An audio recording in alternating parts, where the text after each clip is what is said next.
Supreme court की bench के सामने हाल ही में एक ऐसा मैटर आया है जिसमें कि बेंच को यह डिसाइड करना था कि जो महिला जिसके बच्चे नहीं हैं, जिसका हस्बैंड नहीं है और वह बिना वसीयत के मर जाती है तो उसकी प्रॉपर्टी जो है किसकी होगी।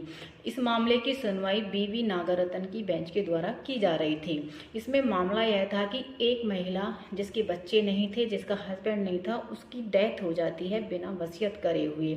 जो महिला थी जिसकी डेथ हो चुकी थी उसकी ओर से जो पैरवी की जा रही थी वो फेमस और सीनियर अधिवक्ता के द्वारा की जा रही थी, जिन्होंने अपना पक्ष ये रखा कि वह महिला स्वतंत्र थी जिसकी डेथ हो गई थी, फिर उसकी जो प्रॉपर्टी है वो उसके मायके वालों को जानी चाहिए। इस पर बेंच के द्वारा कहा गया कि हम मानते हैं कि एक महिला को भी अपनी व्यक्तिगत स्वतंत्रता का अधिकार है।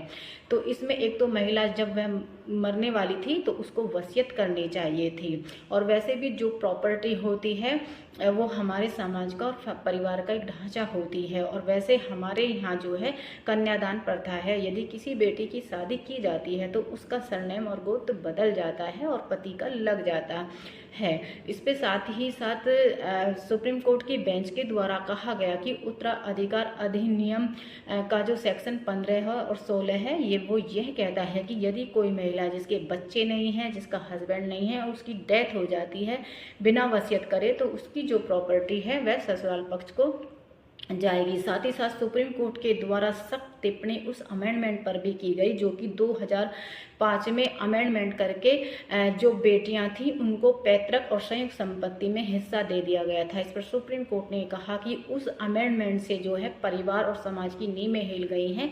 जो परिवार का, जो समाज का सबसे प्यारा रिलेशन होता था भाई और बहन का, पिता और बेटी का, आज वो सिर्फ और सिर्फ प्रॉपर्टी की वजह से कोर्ट में खड़ा हुआ है।